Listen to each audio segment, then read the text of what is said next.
40 సంవత్సరాలుగా full time వాస్తు కన్సల్టెంట్గా ఉంటున్నారు. అది ఎలా సాధ్యమైంది?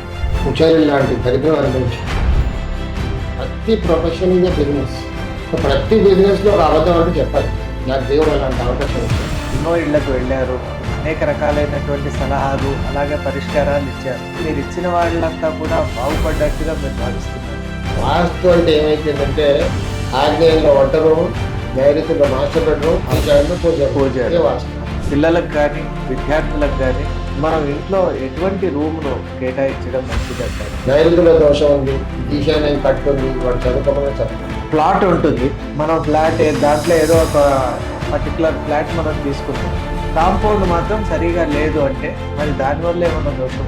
ఫ్లాట్ కూడా వాస్తుగా ఉండట్లేదు అని కాపీ చేసి పెట్టి.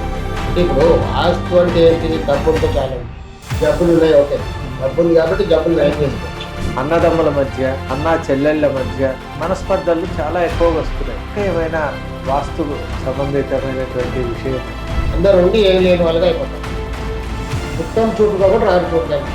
ఈశాన్యం అంటే అది మగవారికి సంబంధించిన అంశం అని, ఆగ్నేయం అంటే ఆడవారికి సంబంధించిన అంశం అని అంటారు. ఇది ఎంతవరకు సంబంధించింది? వాస్తులో రిజల్ట్ తెలిసిన వాడికి మిరాకిల్, కొత్త వాడికి లుక్స్ లైక్ మిరాకిల్.